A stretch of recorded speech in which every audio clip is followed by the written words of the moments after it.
Welcome back to The Price of Business. I'm your host, Kevin Price, talking to you about you and your business. It's your business to be cognizant of what's going on their financial front and making sure you're taking care of your money. I've got Heather Wagenhals here on the program. She's with a radio program called Unlock Your Wealth. You can learn more about them at unlockyourwealthradio.com. Heather, welcome to the program. Kind of tell us your story. Tell you my story? Yeah. Okay, I could tell you my story. Well, I grew up so poor that I had to envy the dirt poor kids because they had dirt.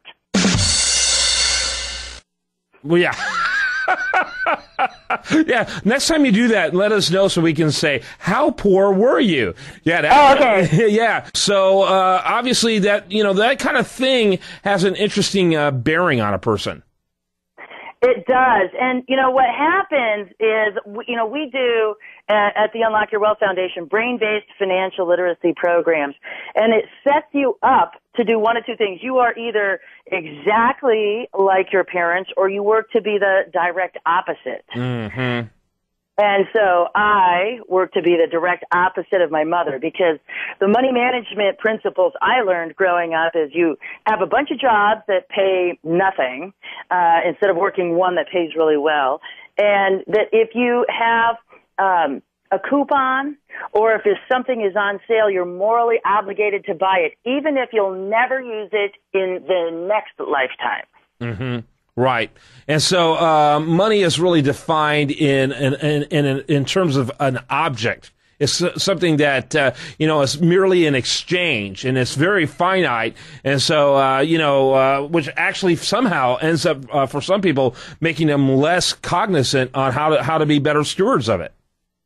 Yeah, it is correct. And because sometimes people don't look at money as a tool, but they actually look at it as a goal. Yeah. Because my mother always spoke in terms of when I win the lottery or when I can get ahead, but she never took the steps that would have ensured she got ahead, which was kind of interesting, and when we think of money as a goal, it sets us up for failure because money becomes elusive. But if we understand it's a tool to help us achieve whatever our goals are, monetary or non-monetary, then we can use it as the instrument it was designed for. Mm-hmm. Yeah. So, the vast majority of Americans, the vast majority are, anything but wealthy. Let's just face it. What is it that prevents most people from becoming wealthy? It's all about conditioning and mindset. And I know we keep hearing that buzzword of mindset, but what we do with money has nothing to do with money. If you think about it, we all know to spend less and save more, but we don't. And so why is that becomes the question. Why don't we if we know better? And it's because it has to do with our conditioning, whether it's conditioning from our upbringing, watching how our parents used or misused money, and then any single event learning experiences, major catastrophic events where we had to make a decision without any previous foundation for making that decision, and we made the wrong one, and then we keep doing it over and over and reinforcing it. And our financial position is directly related to the behavior and the choices that we make, but behavior is subconscious. So sometimes we can't even get out of our own way unless we realize what we're doing and how we're sabotaging ourselves. Mm-hmm. Yeah, absolutely. And so, and what's interesting is that for a lot of people, you mentioned in your case that a lot of people either become a reaction formation to their family of origin or just like it. But there's also a bunch of people, maybe even a majority, that, for example, they'll be raised in, essentially in poverty. But they'll say, I'm not doing it like my mom did or my dad did, but they find numerous other ways of not doing it, properly if they really have the goal of being, financially independent. Mm-hmm. Maybe they develop even more creative ways of losing money or being poor. Right, but usually you can figure out that those same drivers are at work, and it's usually a fear-based driver. So maybe if we, grew up in a large family and there was only a limited amount to go around, and maybe you got yelled at once for being selfish because you took 2 biscuits and you should have only had 1 and there wasn't enough to go around, or that maybe you were told, not to be greedy and that you needed to share. And so even though we think, oh, it's no big deal. When we're kids, we're just digital audio video recorders, and we're learning how to behave without having the ability to use our prefrontal cortex, that part of the brain that is responsible for reasonable thinking. And so we're just imprinted with that. So that's how we do it. So if we're told, you must share, then we always think about sharing. And so when we get older, one of our friends, cars break down, they need a few bucks, so you help them out. And then, your brother says, oh, I want this. Can you help me get this? Or, my wife is sick, and you wind up giving everything away. And this isn't just limited to people that don't have money. I made the trip around the financial services world. I was a stockbroker, an investment advisor. Then I went into mortgage lending and then real estate. And there's a common thread, and it doesn't matter how much you make. It's all about these decisions that you make along the way that determine whether or not you're going to have it. Because I've had people that make high 6 figures and spend 7.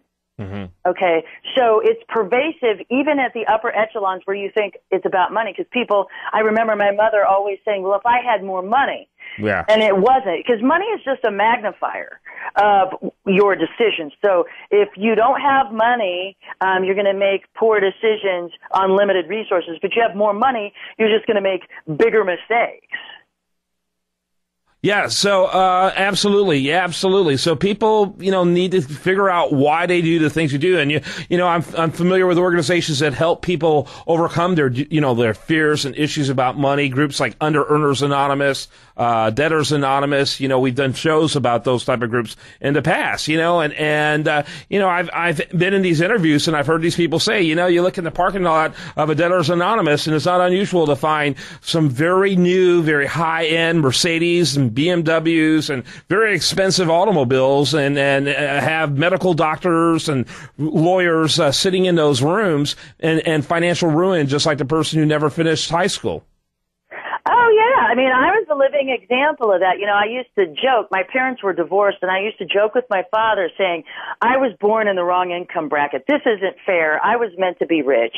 And so I went out, and, Gordon Gekko told me in the 80s, because that's when I was in high school, told me that greed is good. And so I went to be a stockbroker.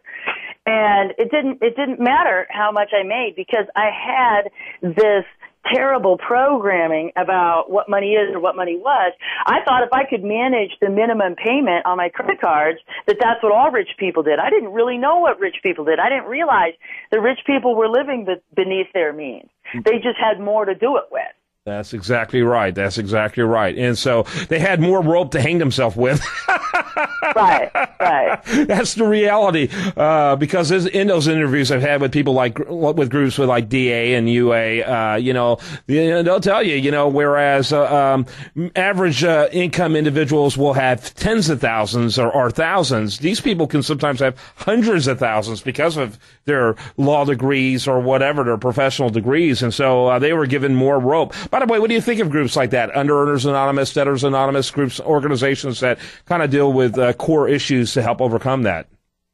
I like organizations that deal with core issues, but I don't like 12-step programs, because the fundamental basis of a 12-step program is the antithesis of how the brain works, because they tell you, oh, it's not within my control, it's like it's this evil outside force that's controlling me, and I have to face it every day, and I have to meet my demons every day. And the reality is the brain doesn't work that way. And so keeping that problem in front of you, having to look at it every day, instead of resolving it, putting it behind you and moving forward and taking the message from that and the meaning, instead of just keeping that problem in front of you, keeps you focused on it. And so you're going to screw up again. Well, yeah, it's inevitable with those 12-step programs, because you're focusing on that. And that's not how the brain works. I write about it in my upcoming book this summer, Cracking Your Money Code. I talk about how the brain works and why current financial literacy and personal finance programs don't work with the way our brain works because of the way the brain processes information. Yeah, I have to wrap it up. I should have asked you that question earlier because you would have had more of an exchange on that, because I don't think that was a very accurate take, in my opinion, on 12 steps. And so, but I do like much of what you bring, and I encourage people to check that out. I wish we had more time to visit about that. I'm all for whatever resources get you to where you want to go, that are legal and certainly healthy, to pursue those. UnlockYourWealthRadio.com. Make sure you check that out. Thanks for being with us. Absolutely. Anytime. All right. When we come back, much more for you. Do want to remind you, best content here. It shows up over there at USDataReview.com. While there, like it on Facebook, follow it on Twitter.